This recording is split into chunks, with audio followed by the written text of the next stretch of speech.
আসসালামু আলাইকুম and welcome to my channel. আশা করি আপনারা সবাই ভালো আছেন। আলহামদুলিল্লাহ আপনাদের দোয়ায় আমিও ভালো আছি। তো নতুন আরেকটি ভিডিও চলে আসলাম গ্রাফিক ডিজাইন বা adobe illustrator বাংলা টিউটোরিয়াল।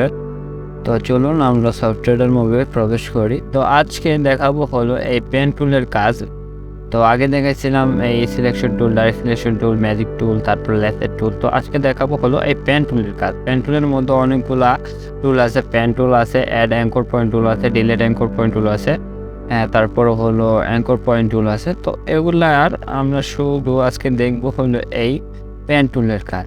আর এই পেন টুলকে ইলিস্ট্রেটরের মধ্যে বলা হয় মাদার অফ ইলিস্ট্রেটর। তো যেহেতু এটা মাদার অফ ইলিস্ট্রেটর, কারণ এটা এই টুল দ্বারাই বেশিরভাগ ডিজাইন এই টুল দ্বারা আপনার করা হয় ইলিস্ট্রেটরের মধ্যে। আর এই শেপ দ্বারাও করা হয়। শেপ থেকে বেশি প্রয়োজন হলো এই ইলিস্ট্রেটর।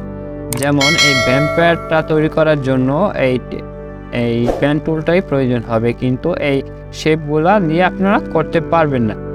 তারপর হলে এগুলো সেম একই পেন টুল দ্বারা আপনারা করতে হবে, তাই জন্য এটাকে বলা হয় মাদার অফ ইলিস্ট্রেটর।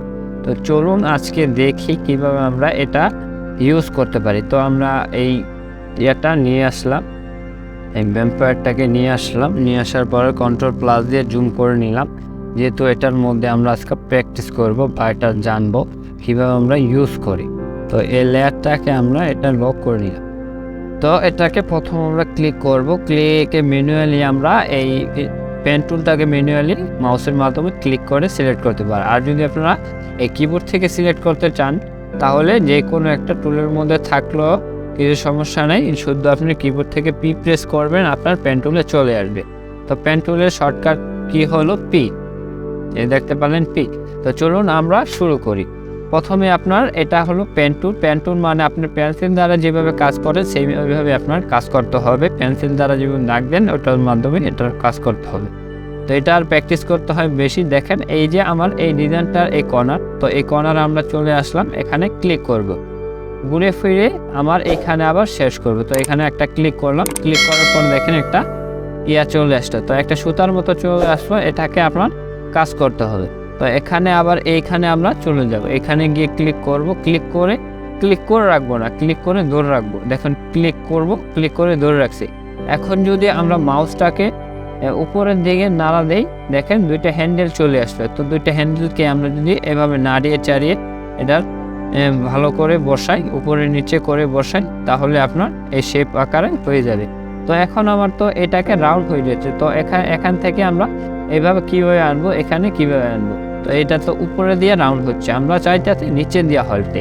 তো এটার কারণ এটার করার জন্য আপনাকে কী করতে হবে, যেহেতু একটা হ্যান্ডেল আছে এই হ্যান্ডেলটাকে কেটে ফেলতে হবে, একটা হ্যান্ডেল কেটে ফেলতে হবে। তো মাঝে এইখানে আপনারা ক্লিক করবেন, এখানে ক্লিক করবেন, তাহলে আপনার এই হ্যান্ডেলটা কেটে যাবে। তো হ্যান্ডেলটা কেটে যাওয়ার পরে আমরা এবার এখানে চলে আসবো। এখানে আসার পরে আবার এখানে ক্লিক করে ধরে রাখবো। ধরে রাখার পরে নিচের দিকে টান দিব, নিচের দিকে টান দেওয়ার পর উপরের দিকে আমরা আবার চলে যাব। দেখেন এই যে এইভাবে আপনারা করবেন। দেখুন এইভাবে আমরা করে দিলাম, করে দেওয়ার পরে ছেড়ে দিব। ছেড়ে দেওয়ার পর আবার এই হ্যান্ডেলটাকে কেটে দিব। এই যে এখানে ক্লিক করব, তাহলে কেটে যাবে। তো কেটে দিলাম। কেটে দেওয়ার পরে আমরা এখানে কি করব, এখানে একটা দাগ দিব। তো এখানে আর ধরে রাখতে হবে না, এখানে শুধু এখানে নিয়ে এই বরাবর নিয়ে আমরা ক্লিক করে রাখবো। ক্লিক করলে আমাদের হয়ে যাবে। তো এখানেও সেম একইভাবে ক্লিক করতে হবে, ক্লিক করলে হয়ে যাবে। এখানেও সেম একই, ক্লিক করলে হয়ে যাবে। এখানেও সেম একই, ক্লিক করলে হয়ে যাবে। তো যেহেতু এটি সোজা আকার, তাই জন্য এটি হয়ে যাচ্ছে, কিন্তু বক্র আকারের মধ্যে আমাকে ধরে রেখে আমাকে উপরে নিচে করতে হবে, তাহলে আমার এটার শেপটা পুরোপুরি হবে। তো এখানে আমরা এখানে এই কর্নারে ক্লিক করে আমরা নিচের দিকে উপরের দিকে চলে যাব। উপরের দিকে চলে গেলে আমার দুইটা হ্যান্ডেল আসছে, কিন্তু দেখেন এই হ্যান্ডেলটা আসছে। তো এইভাবে আমরা এটাকে কি করব, দেখেন একটা আমি ইচ্ছা করে এটা কিন্তু বাড়িয়ে দিলাম। দেওয়ার পর আমরা এই মুভ টুল দ্বারা এটাকে শিখবো কীভাবে করতে হয়। তো স্ট্রোক দিয়ে দিলাম, দেওয়ার পরে এই হ্যান্ডেলটা কেটে দিলাম। কেটে দেওয়ার পরে আমরা বাকিগুলা ঠিক করব, বাকিগুলো একটু এগার ব্যাগের করব। তো হ্যান্ডেলটাকে আমরা কেটে দিলাম। কেটে দেওয়ার কারণ আমরা যদি শেপ আকার বা একটা ডিজাইন আকার করি, পরবর্তীতে আমরা এটাকে মডিফাই করতে পারবো। দেখেন এখানে আমরা তাড়াতাড়ি করে দিই, ভিডিওটা লং হয়ে যাচ্ছে আশা করি।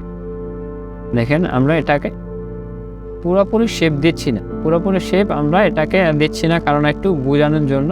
কারণ আপনি যদি পেন টুল দ্বারা এটাকে কাজ করেন, করেন, ডিজাইন করেন, পরবর্তীতে আপনার এটাকে মডিফাই করতে পারেন। আপনার পরবর্তীতে আবার ডিজাইন করা লাগবে না, শুধু ওই ডাইরেক্ট সিলেকশন টুল দ্বারা আপনারা মডিফাই করবেন। আরেকটা জিনিস দেখলেন, এক সাইড দিয়ে আমরা কাজ করে অন্য সাইড দিয়ে করলাম, কিন্তু এটাকে নিয়ে এসেছি। তো এখানে নিয়ে আসলে দেখেন এই অ্যাঙ্করের ইয়াটা গোল হয়ে যাবে। তো মনে করবেন আপনার এটাকে লাস্ট গন্তব্য, বা এটার অ্যাঙ্কর, এখানে একটা অ্যাঙ্কর আছে, তো এখানে নিয়ে এসে আমরা ছেড়ে দিলাম। তো এখানে আপনার হয়ে গেল। তো হয়ে যাওয়ার পরে আমরা কি করব, এখন আমরা স্পেস দিয়ে, যেহেতু এই পেজটা ওদিক গেছে গা, তো স্পেসে ক্লিক করে রেখে এখানে নিয়ে আসবো। তো এখানে আমরা এটার সমস্যা হয়েছে, এটার সমস্যা হয়েছে, তো এটাকে ঠিক করার জন্য আমরা এখানে ডাইরেক্ট সিলেকশন করে নিব। নেওয়ার পরে এখানে ক্লিক করব। তো ক্লিক করে যেহেতু হ্যান্ডেলটা চলে আসছে, হ্যান্ডেল দ্বারা আমরা এটাকে কি করতে পারি, ঠিক করতে পারি। তো এটাই হলো পেন টুলের ভালো একটা দিক। আমরা এটাকে দেখেন ভালোভাবে একেবারে পারফেক্টলি আমরা করে দিতে পারলাম। দেখলেন পারফেক্টলি, অনেকটা পারফেক্টলি করে দিতে পারেন। তো এইভাবে এটাকে করতে পারেন। তারপরে এটাকে শেপ দিতে পারবেন, এটাকে কালার দিতে পারবেন, যেমন এমন কালার দিতে পারবেন। তারপরে আরেকটা জিনিস, যদি আপনি সোজা কোনো কিছু করেন, একটা বক্স করেন, তাহলে কি করতে হবে, বক্স এখানে একটা ক্লিক করলেন, শিফট ধরে রাখবেন। শিফট ধরে রাখলে আপনার লাইনটা সোজা যাবে। তারপরে ক্লিক করে আবার শিফট ধরে রাখবেন, সরে যাবে। আবার শিফট ধরে রাখবেন, শিফট ধরে রাখলে আপনার সরে যাবে। যেমন এটাকে একটু হয়ে গেছে, শিফট ধরে রাখবেন, শিফট ধরে রাখলে সরে যাবে। তো এখানে আবার নিয়ে এসে ছেড়ে দিলে আপনার বক্সটা কমপ্লিট হয়ে গেল, এবং একটা পারফেক্টলি হয়ে গেল। আপনার রেক্টেঙ্গেলও ইউজ করা লাগলো না, এখানে পারফেক্টলি সোজা হয়ে এসে। তারপরে আপনার যদি এখানে তারপরে এখানে আপনার যেমন আপনার ডিজাইনটা শেষ, তো এখানে এই ল্যান্ডারটা বা এই সুতাটার মতো এখানে দেখাচ্ছে। তো এখান থেকে ডিজাইনটা শেষ করার জন্য আপনি যদি এখন এন্টার দেন, তাহলে এই সুতাটা অফ হয়ে যাবে। যেমন এন্টার দিলাম, আপনার সুতাটা অফ হয়ে গেছে, ডিজাইনটা কমপ্লিট হয়ে গেছে।